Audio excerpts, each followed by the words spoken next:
Bootleg Kev Show special guest in here. Not only do we have a baby dinosaur, little C3. C3, your son is here, who is also moonlighting as a velociraptor. We have Hit Boy in here. What's up? What's up, man? boy? What's good with you? First of all, I mean, just keep on congratulating you every time I see you. Shit just keeps leveling up and leveling up. I see the interviews going viral. Doing Trying, numbers. man. Yeah, Trying to, bro. Hard. That Jay Stone interview was hard. Yeah. 'Cause I was actually thinking about that. I was like, I wonder if Kendrick like showed the family or whatever. So that was the first thing I thought. That was good perspective. Yeah, because I was like, I wonder when The Heart Part 5 came out, I was like, all the people's faces he used. I wonder if like everyone had a heads up. Or he probably just was on some real artist shit and just threw it out. Yeah. And it worked out because it was done with great intention and great, great artistic. They executed that shit crazy. Perfectly, man. What did you think of the Kendrick album? Fire. Amazing. Yeah, shit. Yeah. Yeah, for sure. What is it like? What you've obviously worked with Kendrick in the past. You've worked with like who's that one artist that creative process who you've been in the studio with was like just different? That was like the most unique because you've been in with everybody. I mean, it's like I can't say because everybody got their own unique, ways about them. You know what I'm saying? Like working with somebody like Big Sean, like how he always just makes sure he really dial in on every lyric, every line. Like he'll say some shit and I'm like, oh, that's it. It's fire. He'd be like, nah, I think I can come with something crazier. So just even watching artists, just that helps me gain perspective, helps me to want to push further. You know what I'm saying? Have you taken any of the stuff you've seen on the producer side when you work with artists and applied it to your shit as a rapper? Oh, any of the creative bro, stuff? I'll be sitting next to Nas while he. That's what I mean. That's what I'm saying. I engineered most of the Nas songs, so I literally watch, the way he's delivering the lyrics, the way he's writing them, and it's like I have no choice but to be leveling up every time we link up. So you'll apply some of that stuff to your own. 1,000,000%. Yeah, I'd be stupid not to. So Corsa is officially the YouTube premiere is out. Yeah, Friday. I think it's gonna be on DSP. Yeah. DSP's Thursday night. Exactly. It's on YouTube right now. It's on YouTube right now. DSP's this week going crazy, man. We got the merch, Corsa, all that. Yeah, so give me, because obviously you and Dom, $500,000. You guys already have a great legacy. Is this going into the direction of another joint project, or what is going on? Me and Dom, we got a crazy, just good friendship, just firstly, so the music just be coming, you know what I'm saying? And this was a joint we did, and we both agreed, like, bro, we gotta drop this. Like, this shit different. Hold up, boy, we talking on the radio. I think he's trying to get out of that mask. You want to take it off? You want to take it off? I think he's trying to figure that out. You good? C3, you good, buddy? That's Bootleg Kev, dude. We're gonna get you some chips, man. What kind you want? Yeah. So you and Dom, you guys are always working. Always working, and of course it was just something we came up with, and it just felt right. You know what I'm saying? We took the song to New York. I went to Brooklyn and went out to Bed-Stuy and just played the joint. Like it wasn't even like no forceful, like, oh, we about to record y'all. I want y'all to dance to it. They just was dancing to that motherfucker, getting sturdy. They was just doing it on their own, so it was fly, yeah. I saw they were doing the New York. I don't know what getting that dance sturdy, called. What's that called that they be doing in New York? Getting sturdy. It's getting sturdy. Okay. Yeah. The drill wave in New York is crazy right now. For sure. So I see you have a surf club chain on. For people who don't know, that is kind of the origins of everything. You kind of came into the game. Shout out to the whole surf club shit. That whole movement was insane. 1,000,000%. Is this something you're going to be resurrecting? I mean, it never went away. Like surf club, that's just been at the core of everything I do. But I started because it went to surf club to HS87, which is just like I feel like HS87 is like my heart and soul of the music aspect of what I do. Surf club is just the overall lifestyle. That's how I live my life, just some wavy shit. Like we've been on that for years. So you know what I'm saying? Surf club, I'm about to really be putting out, new music, new artists, my own music, just like really pushing the through Surf Club. Yeah, through the Surf Club shit. So that is officially going to be like your label. Yeah, 1,000,000%. Yeah. Nice. It's gang though. Like everybody that's from Surf Club, they could do what they do with the wave because we all started it together. What would there be any of the old HS87 guys you try to like? I always think about K Roosevelt and Do Me Now and how perfect of a song that was. Right. And it's crazy because I feel like you were as crazy as HS87 was, somehow just the timing wasn't right. Yeah. I mean, well, everything was changing with, DSPs and, going over from people buying music to like completely streaming it. They was still trying to calculate how to do all that. So we got kind of caught up in the whirlwind of that. And I feel like not having the right infrastructure, not having the right people on my team speaking for me while I'm making this music, because it's hard to make the music and have to think about the business and have to think about all the other aspects of everything. And you had a pretty serious roster too. Like, it wasn't like you just had a couple of artists. You had Audio Push, Camp Money. Exactly. I forget what was the young lady's name. Talking about B-Mac? B-Mac. Yeah. B-Mac the Queen. It was K. Roosevelt. I just like kind of just opened up, the opportunities I had, opened up the House of Hit era. The House of Hit area. Just like opening up the studio, opening up the opportunities for everybody to just come do their thing. And it was a super, like a real learning curve for me, just like on how to really move in the game. And now you kind of are probably able to take some of those lessons you learned and then apply them to Surf Club. 1,000,000%. How many years later is this? 7 years? It's about was that 2014, 2015? Almost 9 years, bro. For real. Well, I mean, when was Grinding? Well, Grinding All My Life was 2014.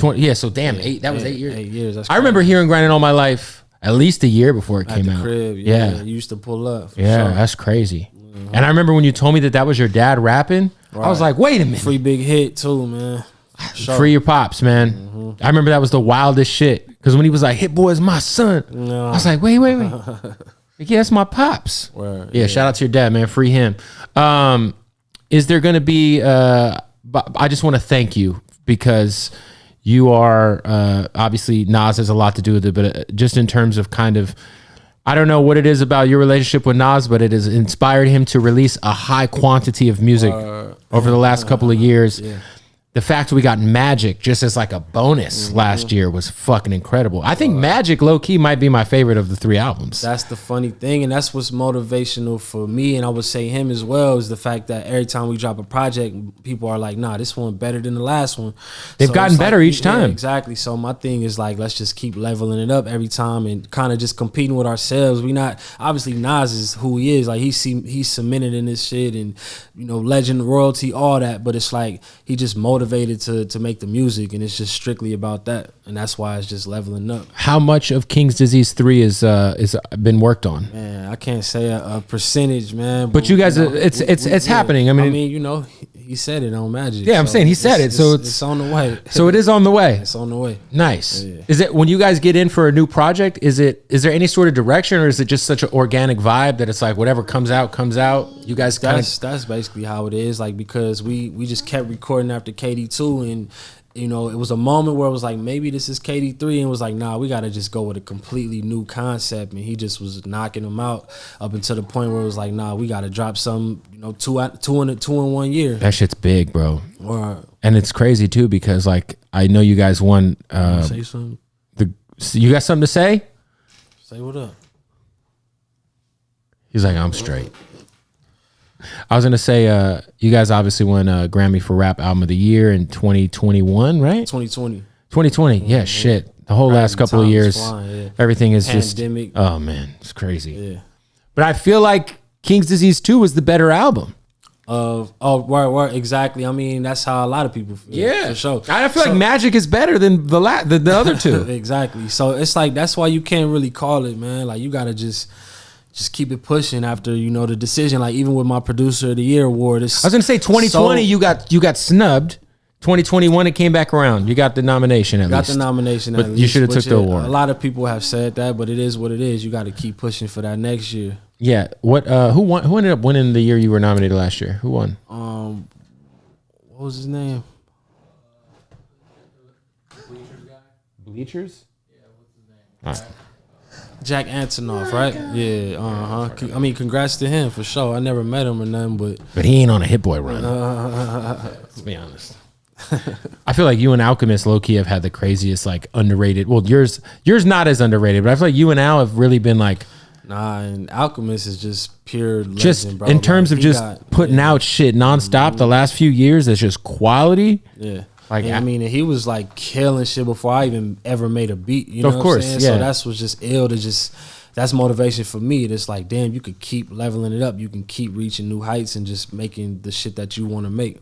You know what I love was when you guys did your verses, you and Boy Wonder during the pandemic. It was one of the early ones. That was the first one after Swizz and Timbaland. That's right. They didn't even set theirs up. They just got in the car bored during the pandemic and start playing records. Right. You know what I'm saying? Ours was, set up. It was people tuned in and tapped into that. It's crazy too because it happened kind of like pre the Grammy, I think King's Disease wasn't out yet, right?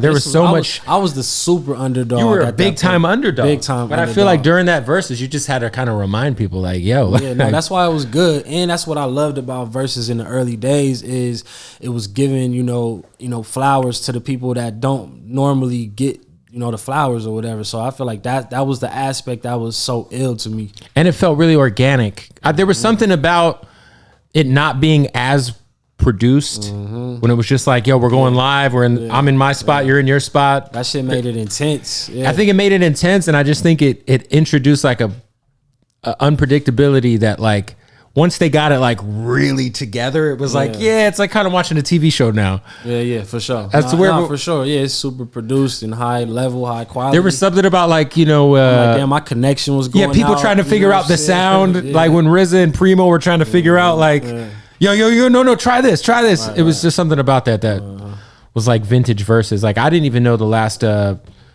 8Ball and MJG shit. I didn't even know that shit happened. Going on when it was going on, I seen people like, yo, I didn't even know it was a versus happening right now. That's crazy. Yeah, I think the last verses that I was really honed in on was the Bone Thugs one with 3 6. Okay, just because I'm a big Bone fan and I just wanted to see how that went. That's what's up. And it was an entertaining one because Busy Bone got extremely emotional and.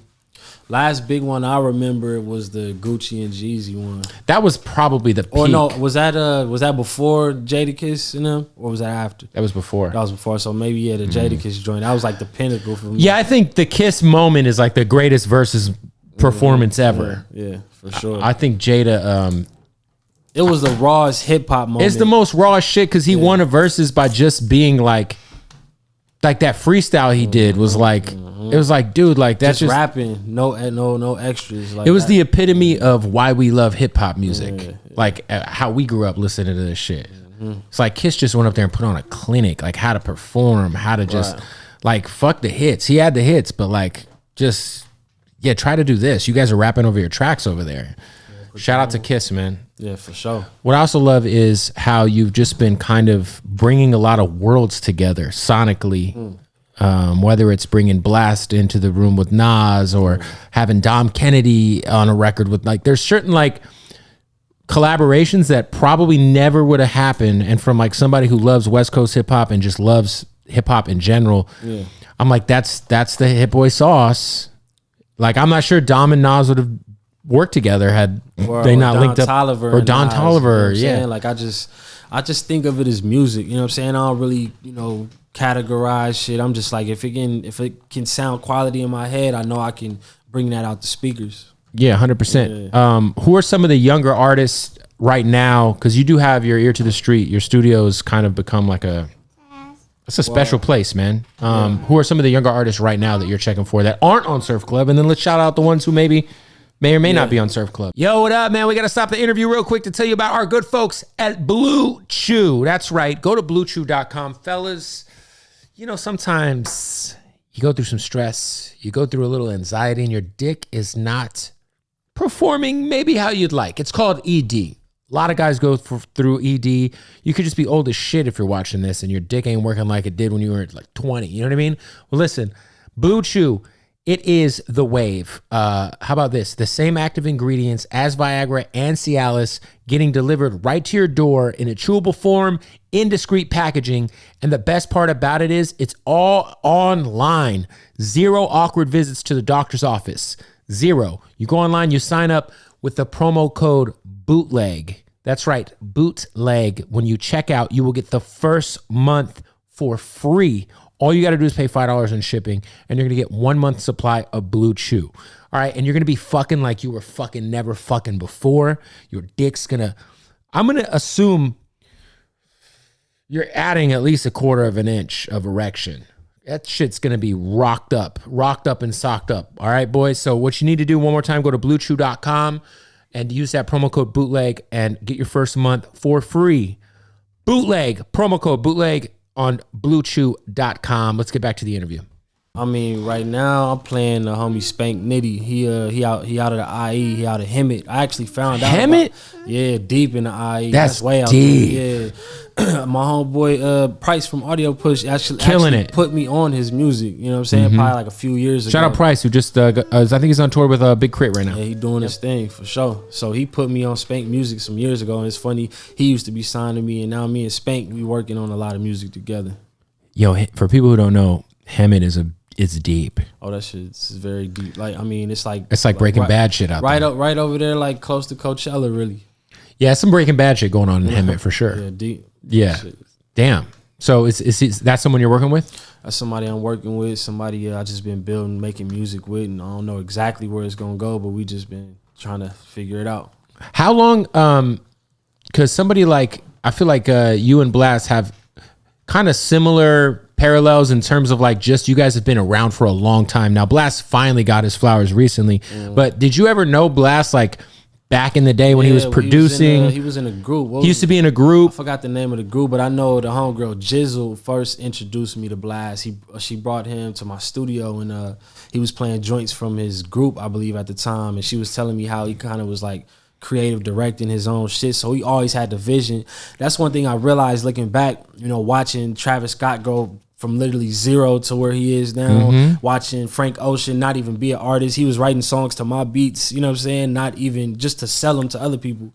Just watching these people, like they also had a vision for themselves early. Like Travis, he knew the type of videos he wanted to make. He knew how he wanted to dress, how he wanted his hair. Yeah, I remember seeing that shit matter. Travis open up for Casey Veggies back in the day, like 2010, sure. 11, 12. I don't remember. I remember what year it was, but yo, it's crazy. And then I didn't know. So Frank, you knew Frank Ocean prior to him actually deciding to become an artist? One of his first placements ever was this song that he wrote on a beat that me and Chase and Cash did. It was a song for Brandy that was on one of her albums, and he wrote the song to it. Oh shit! Yeah, it was called First in Love. Is Chase and Cash going to be involved in the obviously OG Surf Club member? Is 1,000,000%. Like he shot me the logo that I made my chain out of, and we using that logo. Shout out to his clothing line too. I forget what it's called, but it's fire. Yeah. Crazy. He be getting love for sure. Shout out to the New Orleans legend, man. 1 million. Damn, it's crazy how much history you've been a part of, though, man. No, for sure. I mean, even like shit, Drake repping Surf Club back in the day. If you go listen to his Millie freestyle, he shouted out Surf Club. Go listen to 9 a.m. in Dallas, he's shouting out Surf Club and Chase. Just like it's real deep rooted. So I just, you know what I'm saying, when we pop out just on some shit, people just got to know it's history to this. 100%. Can you give me what is your best story? Because I'm real tight with in Phoenix we got a legend to us. And he is a legend. Shout out my brother Lifted, who produced Mercy. Of course, yeah. We used to be around each other a lot out in Hawaii and all. Right. So he would tell me some of these stories about Hawaii, or even like some of these hotel sessions up in like some hotel suites out in London. Yeah, in London. Yeah. Like, I just flew in and just Kanye had the studio set up in a hotel suite. I remember we was all in there. Me, Lifted, Push. It was pretty much the whole roster of good music, and they played the Mercy beat, and Sean was literally sitting on the floor, everybody around him, and he just like recording his verse, like vibing. That shit was crazy. Kanye was like kind of coaching him. Like it was a moment. Wow. Yeah. So he's just recording it in the room, just sitting on the floor, holding the mic. Sitting on the floor, like just going over his parts. That's crazy. Yeah. There was another song that I may or may not have heard a snippet of that never has seen the light of day that was similar to Mercy. Now, I know they put out a Mercy Part 2 that wasn't crazy, but there was another record that I think was supposed to be, what was the other? Cruel Summer is the one we got. Then there was supposed to be Cruel Winter, right? Cruel Winter, yeah. I mean, I still got a bunch of beats in my zips that say Cruel Winter ideas. Like I was presenting ideas for Cruel Winter because I had 3 or 4 songs on Cruel Summer. That's crazy. Did you hear any of the Cruel Winter shit? We just, I mean, probably stuff that could have been on there. Hey man, you got a new dinosaur mask. You gotta let them live. Jurassic Park comes out on Friday. Right. You gonna go see it? You want to see Jurassic Park? Probably. How dope was it? Because I know that there was like a I don't know, like a weird energy between you and Ye, and then it was dope to see you guys kind of get back together around the time that the Donda King's disease shit was happening. Really like linking up with Game. Like I linked up with him top of January, and we just start cutting. After like 3 days, we probably had like 11, 12 joints, and there was one joint in particular. I was like, yo, you need to have Ye pull up the Chalice so we can get him on this joint. We ended up playing a bunch of stuff, and Easy was one of the ideas that Game had already had. And soon as Kanye had heard the Easy E part, he tapped me like, yo, this the one basically. And he ended up hopping on it. That was something that him and the homie Duke had. Duke is fire. Duke crazy, straight, you know what I'm saying? Shout out Ohio, the homies. My name Cleveland, right? He's from Cleveland, right? Yeah. Hey, relax, dude. Also, Duke could also be, he's also security / producer. That guy's a mountain of a man. Yeah, I've been knowing Duke for a minute. Yeah, he's an incredible producer. So, I'm gonna say something there, dude. What's up, man? You got something to say? You gotta talk. Say what up. How old are you? Do you know? You know. It's okay. Kids are shy, man. My kid was shy when he was up until he was like 6. Wow. Yeah, these game sessions were crazy because I remember going to listen to, like, he invited me to the studio, and it was, you know, we know how studio sessions are, and they're not like how people think they are. Yeah. Like, you know, if you tell your girl you're going to the studio and she doesn't know better, she's going to think there's a bunch of hoes and a bunch of bullshit going on. Yeah. And it's not like that. Right. Well, these sessions were definitely like that. They are 100% rapper sessions, man. It was some real vintage. I call it club game. It was club shit. It's a whole bottles it's getting a bar passed area, around. It's a vibe. But the crazy thing is he's in there knocking out 4 or 5 songs a night. Maybe he's in there sometimes. focused. It's crazy. No matter what's going on I could never around have him. 100 people in my session and get all this done. So I mean, applaud to him, and that nigga's crazy. How many beats do you have on the Drillmatic project that's coming out on the 17th? I don't know, because I know they trying to clear samples, and I don't know what's gonna clear, what's not. We used a bunch of samples, so we gonna see. Was that like you and Game? Did you guys ever work together previously? Yeah, I worked on the Red album back in the day. Yeah, I did some shit on there. So we always was tapped in, and we had other joints, but just nothing that ever came out. And then we just tapped in top of the year right after Magic came out. It was just an energy in the air. So he pulled up, and at first it was just like us just in the stew for 3-4 days, and we knocked out a bunch of stuff. And then after that, he got inspired, and he was like, man, I'm about to start booking my own room. And he just turned it into club game. Yeah, he booked that room across from you. Yeah. That shit's crazy. You want some chips? You want some chips, man? Hey, I have 2 phones. You want to play on one of them? You want to watch YouTube? You want to? What kind of kid shit do I have on my phone?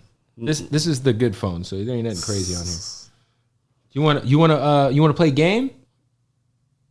He's like, what the fuck, man? Looking at me like I'm crazy. Who is this white man? Yeah, nah, it was. I feel like because Game had played me some shit probably like late last year. This was before he started working at Chalice, and he had like what I guess he considered his album.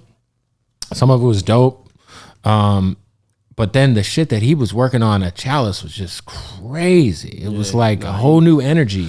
I can't even tell you how many songs he got, because I know just between me and him, we got about 30-something songs. So I'm like, he didn't have 100 producers in here. He must have 200-300 songs. Like, he really go like that. So once Kanye pulled up to cut his, because we all saw the footage of him at the studio, was that like where you guys kind of really had like a moment to kind of move past whatever energy had been? I mean, yeah, at least for that moment, for sure, it was dope. Like, I was able to, after, we was in game room, I was like, bro, you got to come into my room and just bless the energy. Like, Nipsey been in there, Nas been in there, so many people. I'm like, I got to have you pull up. And he pulled up. I was able to play him a couple beats, and we was vibing, but we haven't connected on anything else yet. Was this prior or after the random Drink Champs interview happened?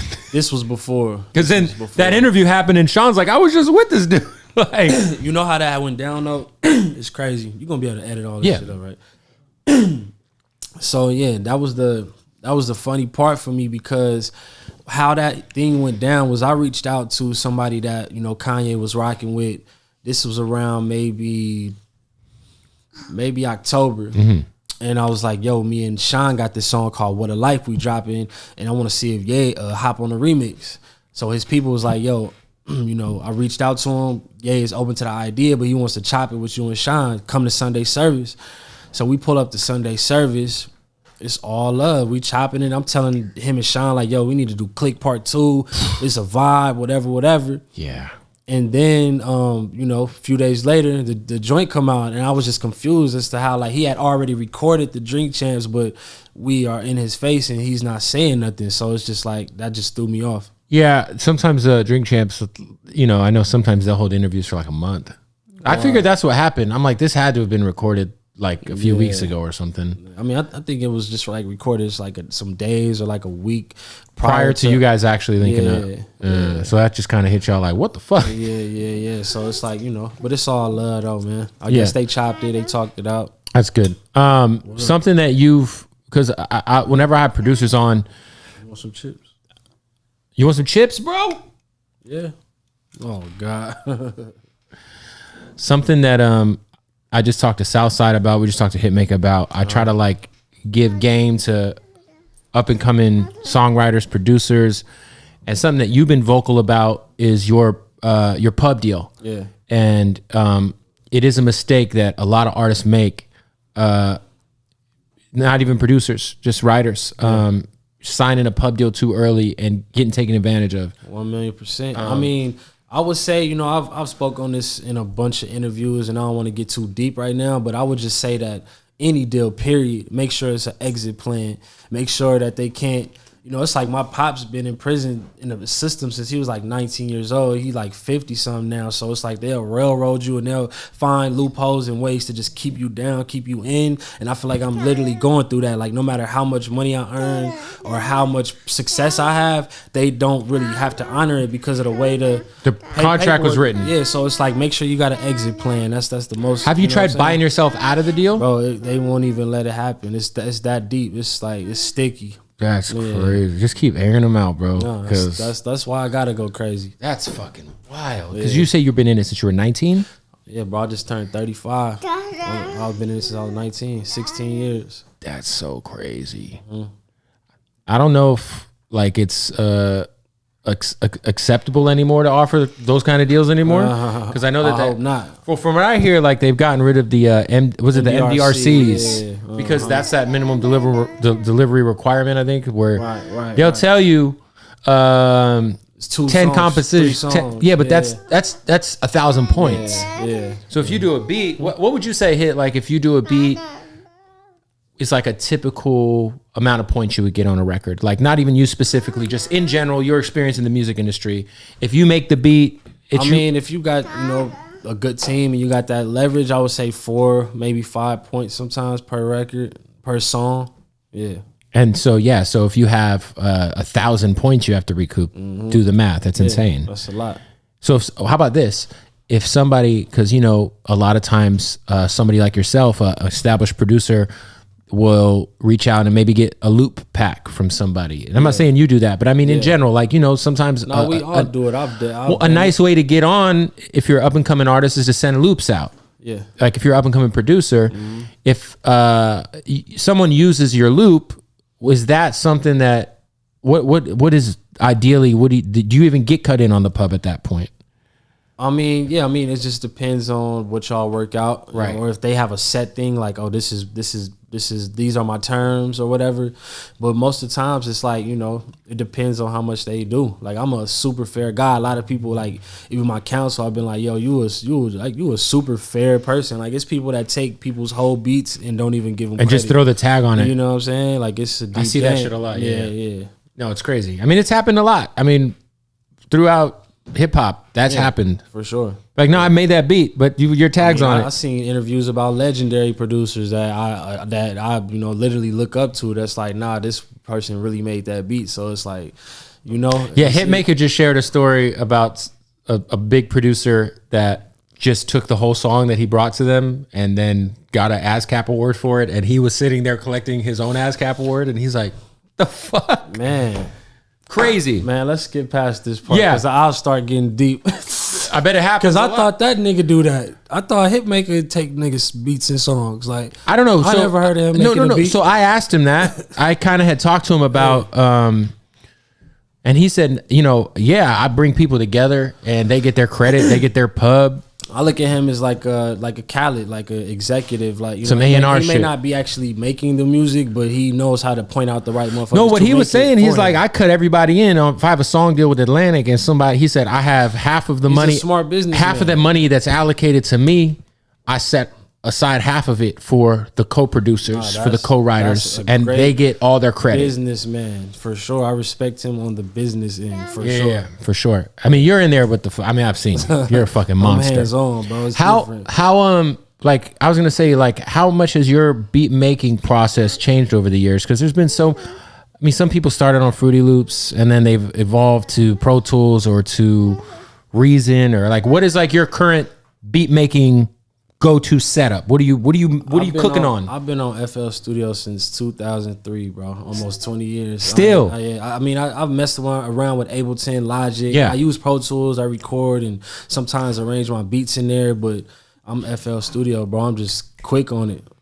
And shout out to Ninth Wonder, who was the first guy That was to one of the really put on first Fruity time I Loops. really heard about somebody super professional using FL. Yeah, so it's still Fruity Loops. So you got to have a PC. Yeah. Well, I mean, no, they got it on Mac now. Do they? But I didn't know. I know back in the day you had to like partition your hard drive. Yeah, that's what I used to do. Yeah. Yeah. I use a PC though. That's fire. So you still use a PC. I use the Asus. Yep. So you got your Mac. I'm sure everyone's got a MacBook for other shit, and then you got your. I just got the Mac, the computer to just put my Pro Tools stuff on. I don't even have a MacBook no more. That was just, what's up, dude? You know, he's just a kid hanging out. He don't he You got the radio? anything now? Anything you want to chip? add? Age? Tell them how old you are real quick. Say it on the microphone. How old are you, bro? Go ahead. Oh man, How old is he? he 2. 2. Yeah, it's good. Just say 2. Say 2. Chuck the deuce, man. How many kids do you have? That's my only kid. There's only one of one. C3, man. I like it. C3. What is the? He's a third. So your dad's the Pops, first. yeah. You're the second. He's the third. That's fire. Do you get to take him to go visit Grandpa like when he's locked up? He was born like literally a day before we went into lockdown in LA. So it was like he's a COVID baby. You know what I'm saying? COVID baby. You know, you can't have really visits in prison Right. during the COVID shit. So Yeah. we gonna work it out soon though. Hey, so nowadays, what I like about Hold on, we talking, dude.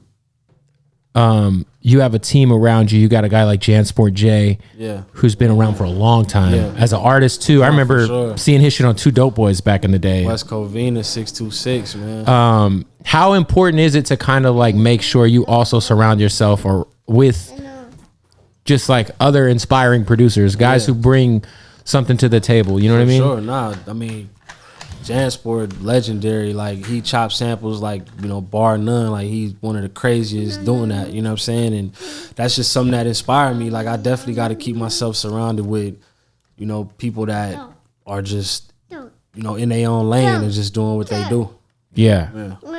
How because with you, for people who don't know, you have a studio at Chalice that you've had for what, 4 years, 3, It's 5 about years. to be 4 years in August. It's where you did Racks in the Middle, right? Racks in the Middle. I did a bunch of stuff. All the Nas, all of the Nas shit? KD1, KD2, Magic. Yeah, It's a special place, man. crazy. We did Burden of Proof at Chalice too. I think I was there for that. was there for a yeah, lot I was of there that, for some of that shit. Conway was there. Yeah, it's crazy. West Side Gun. It was yeah. Hey, and unofficially, the start of the album we're never gonna get, the Freddie Gibbs Benny album that's word. probably never coming out. I hope it does, man. I hope, If not, we will leak. We're gonna. Well, you already kind of leaked it. Well, I put it on my IG. One day I was just playing it. I'm like, this shit too hard. So people got to hear this. I just leaked it on my joint. You took it down though. I took it down. Did anybody hit you about it? I did get hit up for sure. It wasn't even like take it down. I just was like, I'm gonna just take it down. Who hit you up about it? A couple people. Couple man. people. Yeah. From both sides. Yeah, like, yo, what the fuck? I thought about doing the same thing. I'm glad it was you though, because you made it. I was like, I can't do this. Yeah, and I was just like, this beat crazy too. That song is insane. McLovin. Hopefully it comes out one day, man. Maybe if you do like a It's on YouTube and all that for sure. Oh, is it? I mean, just like a leaked version. Oh, just your version that you put up, not the whole thing. Yeah. And maybe if you ever put out like a producer compilation. Well, that's what's coming next. Like I'm actually starting to drop music this summer. I'm gonna drop my first joint probably August. it's gonna be just like my beats with different artists. Without you rapping? Mm-hmm. And I'm also dropping the rap shit at the same time, so doubling up, full-fledged. Yeah. How like I feel like for somehow over the last 5 or 6 years, like you're still kind of been flying under the radar for some of the projects you put out as a rapper. Do you feel like finally that tide is starting to turn in terms of like you getting a lot more respect as an MC? Because you put out some great shit. Not even like Dom shit aside, like $500,000 shit aside, like even the solo shit you were putting out. Nah, I mean, I just feel it on a personal level, you know, and then when I play the music, I show the new videos I'm making, I just see the reaction, you know what I'm saying, a natural, organic reaction to the people that I played it for. I'm like, yeah, I definitely can see the growth. I can see, what's up? I can see how much just being around these great artists like Big Sean, like Nas, and what, dude? You don't want me to talk? Here, you want to put this on? Let me see. Dinosaur mode? There you go. Oh, he's outside. Okay. Yeah, just like seeing my own growth, man. That's been super inspiring to me. Beyond just like if other people are hearing it as well, it's just like damn, like I could just feel the growth. Yeah. With this new shit that's coming out, obviously Corsa. Yeah. Is there gonna be? Is this the lead into like another project, a full project, or is this just kind of like? Most definitely, it's okay, man. We're here. People see it on YouTube. Yeah. We have a 2-year-old with a toy. Right. It happens. Damn. Ask me that one more time. I was saying like with Corsa, like what is this leading into? Like Corsa, that's it's gonna either end up on a $500,000 project or a solo hit boy, whatever the case is. We just making music at this point, and I just want to keep dropping, keep the momentum up. Yeah, 100%. And that I know you recently left Rock Nation, right? On a management level. On the management side, what's something that you had kind of learned on, like, obviously Rock Nation's a prestigious brand. 100%. All respect to them. Shout out to Hove. Shout out to everybody over there. Everybody that locked in with me. Were you able to like kind of like learn anything in your time over there on the management side, just getting managed by those guys? Yeah, for sure. And just like on a personal level, just the things that I see for myself and the things that I want for myself, they have to align all across the board. And it's like if it's any disconnection, it's gonna be tough. You know what I'm saying? I don't want to get into the details of nothing, but it's all love to them. That's fire. What is we've seen a lot of producers do different business moves outside of music. Are you working on anything that is not necessarily directly music related? I got the Hit Boy OG with the homies Illa Cannis, you know what I'm saying? So you got some weed? Yeah, I got it in some stores right now, some lemonades and some cookie stores, and about to keep pushing it, you know what I'm saying? Do you actually like pull up and like go to the grow and like figure out exactly what your strain's gonna be? I've been to the grow plenty times, and then sometimes they'll bring like even their lab person to the studio. Just like, I've been there, and there's been pounds and pounds of weed at your studio. I don't even know if it's that guy, but there's just yeah. So they'll bring like their whole team to the stew and just vibe out with me and bring me different strains to piece together that we can But you're an OG guy. Hit Boy OG is the overall brand. Waiting Game is the strain. So this is like the first one. Waiting Game is not the most heavy OG smoke, but it's a good smoke at the same time. But the next ones we gonna definitely hit them with some OGs. I remember being there one night and there was like a jeweler who was trying to rip everybody off. Yeah. Big Sean was there. Yeah. I ain't gonna say his name. I forget who it was, but there was like a jeweler who like pulled, and it's funny because I've seen that actually happen a bunch of times where a jeweler will pull up. This was the jeweler that, the Lil Baby, when Lil Baby was like, somebody sold me a fake watch. This is the same jeweler that was at my studio. I remember everybody once he left was like, yo, this guy was really trying to get over on us. Like, he's fucking crazy. Wow. But it's wild. That jewelers, they got they some of the illest finessers ever, man. Well, because think about it. It happens a lot. I'm sure you've seen a jeweler pull up to the studio prior. Like, that shit happens all the time where somebody will pull up with a fucking suitcase of ice in a room full of rappers. There's no way to verify if the shit is right, official. And then they'll try to upsell you. Like, it's like they're selling, like, when you get a little kid knocking on your door trying to sell you some candy or some shit. It's like, you ever been to Tao lately? It's candy dudes outside of Tao every night, like trying to sell you candy, like outside a highlight room. Really? Yeah, it's deep. Get in the bag. It's like they must have learned from the Atlanta water boys. Like, why are we hanging out at Walmart? Why are we hanging out at Target? Let's go to the fucking let's go to where all the famous people are. Let's go sell some fucking candy to paparazzis. Nah, for sure. What up, y'all? Hey, we got to stop the interview to tell you about our partners, the presenting sponsor of the Bootleg podcast, our family at Odd Socks. Man, they're dropping so much heat at Odd Socks right now. Go to oddsocksofficial.com.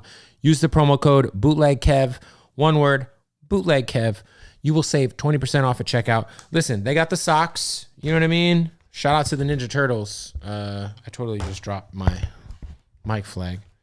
And then they got the Odd Socks Basics, which are just kind of like these boys.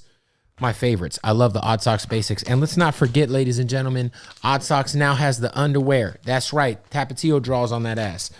Remember, oddsocksofficial.com. Use that promo code BootlegKev. Save 20% off at checkout. Let's get back to the podcast.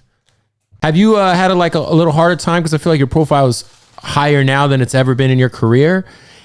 Does it kind of change how you move? Have you noticed maybe you got to have security now in places maybe you didn't have to have it before? I mean, niggas getting robbed for this shit and this shit all day around LA. Not just LA, but you know what I'm saying? Everywhere. It's heavy out here. Heavy in LA. You gotta just move proper. And I'll be having my son with me. You don't want to just get caught up in any just situation being too just all over the place. So I move militant regardless. Yeah, that's important. Why do you think that is in LA, man? Do you, because it is a thing in LA. I think I think a lot of it was because the EDD was rampant out here.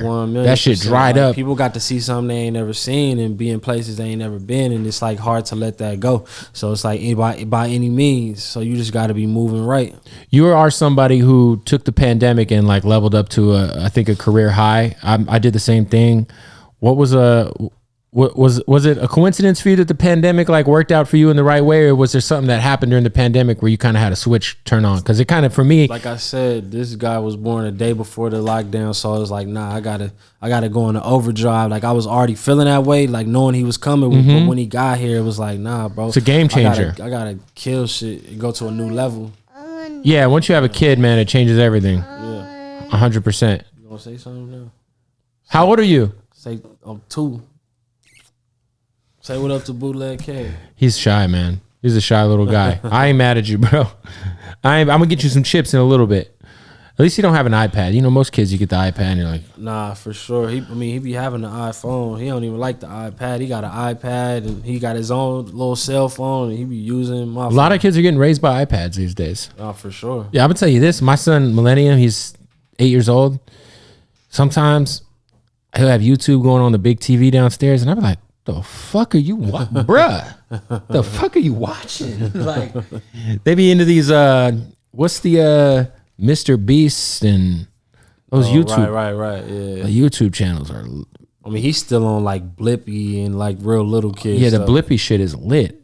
I didn't even know about it. Bro, when he was born, that's when I first was watching Blippy come up, and then last week I'm going through the Netflix. He's on HBO Max. He's got a new movie on HBO Max. He has his own cartoon now. It's crazy, bro. Yeah, the Blippy thing is wild. He really came up, man. Yeah, it's crazy because I remember as a kid, there was Teletubbies and yeah, Blippy's that guy right now for the kids. No, and crazy. That little Asian kid, Ryan's toy review. Ryan's World, yeah, right. That kid, his parents are E.T. Yeah. What? Yeah. He's 9. What's he doing with $100 million?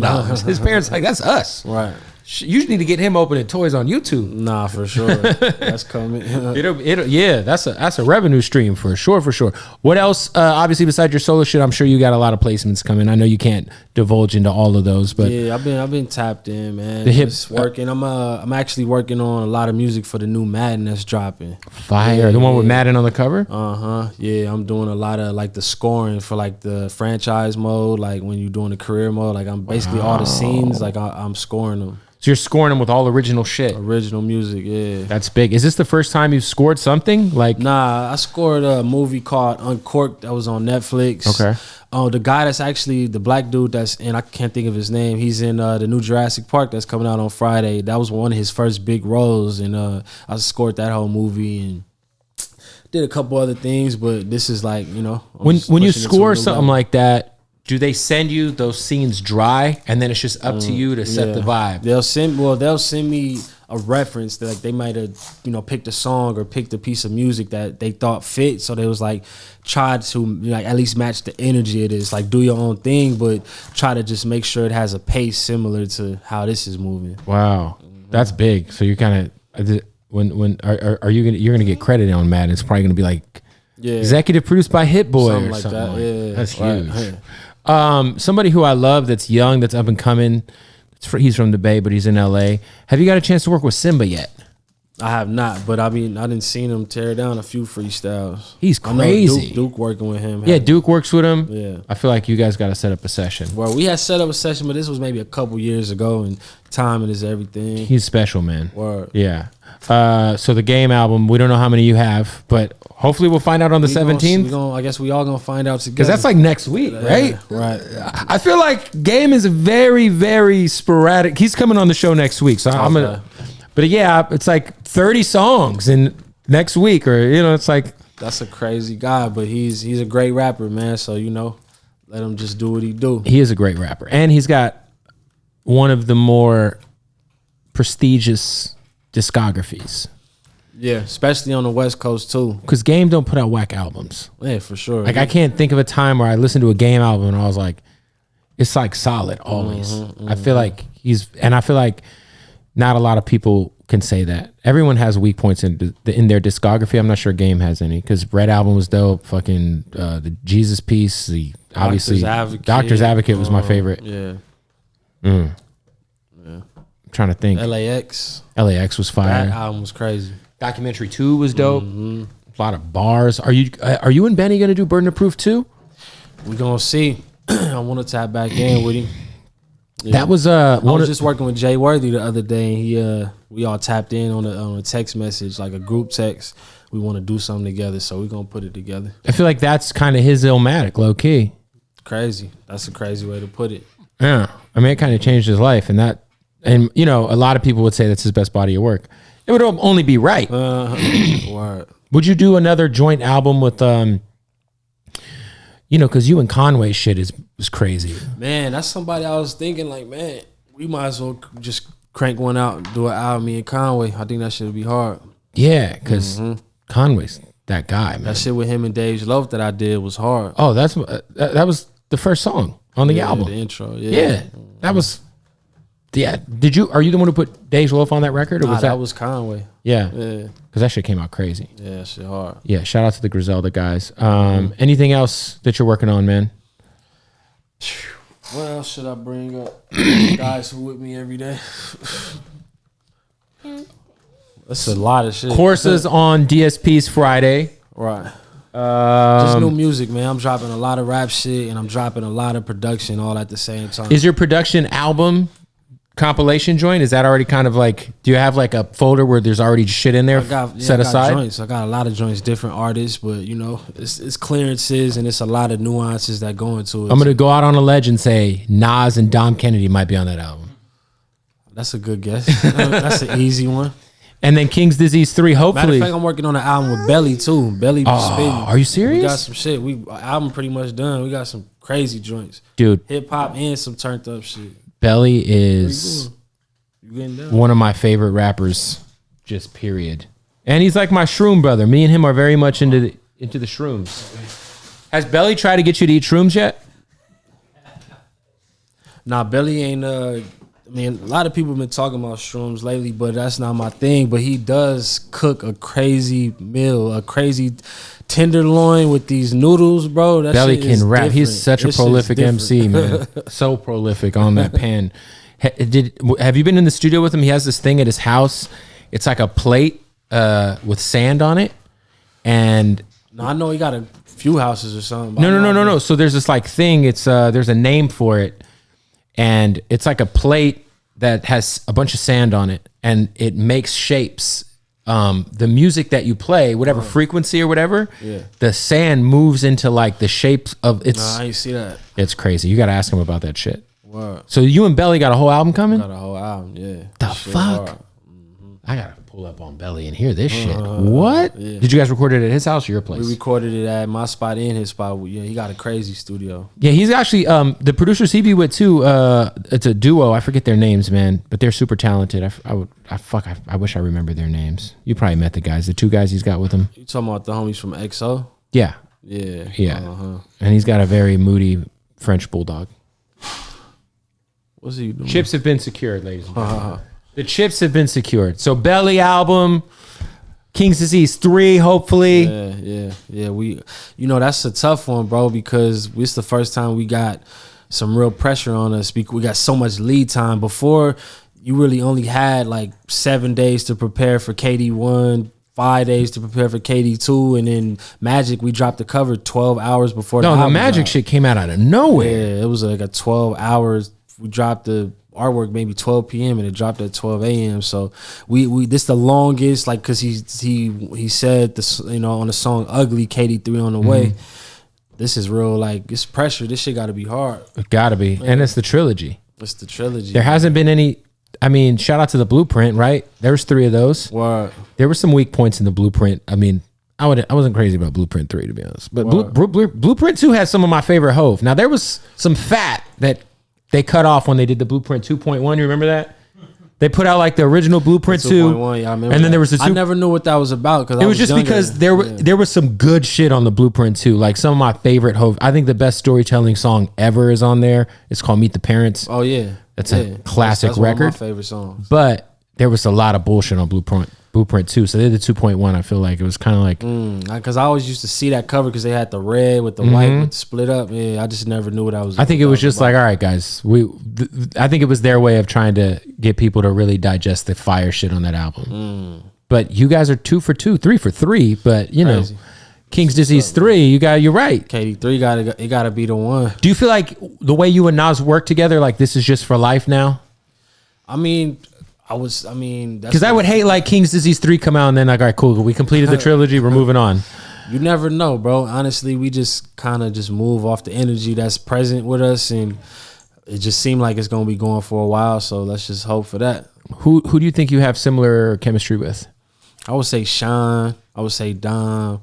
I actually got a great fucking rapport with Don Tolliver. Like, I did his first single on his last album, What You Need, and we working on new music now, and it's like me and bro got a synergy.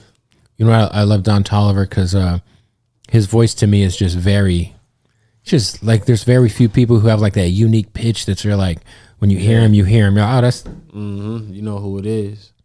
Is he still managed by Cheddar the Connect? I would not know, bro. Remember the Flick of the Wrist song? Yeah. From what I understood, for a while, that was his manager, which is amazing because that song was South by Southwest 2014 encapsulated as Flick of the Wrist. Yeah. Did you ever do a South by run? Yeah, you came to my stage and performed. I used to go to, man, I was going there way before even niggas was even a little popping. My first big stage there, you guys performed. Wow. Do you remember that? It was you guys, Audio Push, Wiz Khalifa, Burner, and Ty performed. Crazy. Damn. Them runs used to be like you just going down the joint. You do like 12 shows. So I went to South by this year for the first time since like 2016, and it was god awful. Oh, for real? I would never, bro. Don't go. It's a waste. What was different about it? Just there's no energy.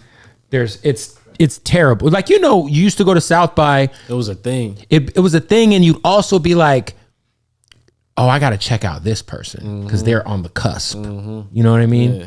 There was none of that this year. It was the first year back post pandemic, but it was absolutely disappointing. I was trying to tell the homies that were out there with me I was like, this, just so y'all know, this ain't how it usually is. This shit used to be legendary. Right.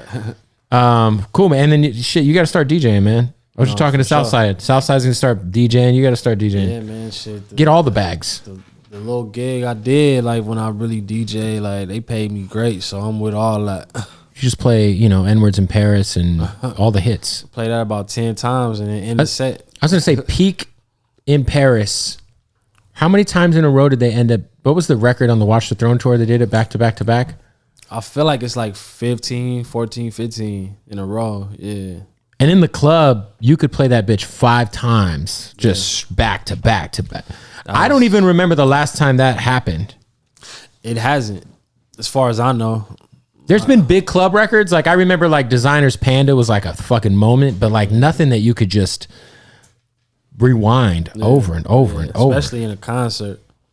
Oh yeah, the show shit was crazy. And then I remember you got pulled up on stage at one of those shows. That was a show in Paris. Yeah, that was it. Didn't you have that framed or something? Yeah, I got that on the canvas. On the Somebody canvas? had got that done for me. Where do you keep your Grammys these days? Right in the studio, right where I'm making beats. They be right there. You don't keep any at home, any at the mom's house, nothing? Nah, I'm gonna get some more and then I'll give them to her. Can you order extras? No. They just give you the one. Yeah. If it's fucked, it's fucked. Right. Damn. How many Grammys now? 3 now. 3. Yeah. It's a lot of Grammys. Man, that's, there's people out here with 20 something, man. So I got work to do. And there's people out here with 0. You are right about that. You have more than Nas. That's crazy. Yeah. That's nuts. You have 2 more than Nas, right? Yeah. I can't. Shit, the one we got together, that's. You know what's crazy? As I felt like Nas is like, up until he got his Grammy, it was like Leonardo DiCaprio at the Oscars. Like Leo has this, one of the greatest actors of all time. Yeah. And up until, what was the movie with the bear that fucked him up? Do you remember the name of that movie, Nima? Revenant. He finally, Right. He finally got one. Mm-hmm. It's like, dude, Yeah. this is an all-time great. I mean, Tupac ain't got no Grammy. Big, I don't think got no Grammy. A lot of people don't, man. So Which one means the most, the Nipsey Grammy or the Nas Grammy? that's a great question. They both mean a whole lot. Honestly, I feel like the energy that Nipsey left with me and left in my room just because he loved working in my studio so much, that trickled down into KD. I don't think there would be a KD, because just the amount of energy and the way I feel when I'm in the room and the way that other artists feel, they want to work. They got a real spirit of wanting to get shit done when they pull up. I don't think the KD shit I think it has something to do with Nip. I don't want to be no super spiritual or no weird, whatever, but I definitely think he left an energy there for me and Nas to really, because him and Nas had just linked up before it happened. Obviously, me and Nip was working a lot, so it was just something that just tells me like that energy was left in there for me and Nas to get them albums done. Nipsey was obviously a one of one. Is there anyone in the game right now that gives you similar energy that Nip had? Man, I can't call it right now. Can't really think of nobody, right? It was very like lightning in a bottle. Mm-hmm. It's crazy. 1-on-1 for sure. 1-on-1 for sure, man.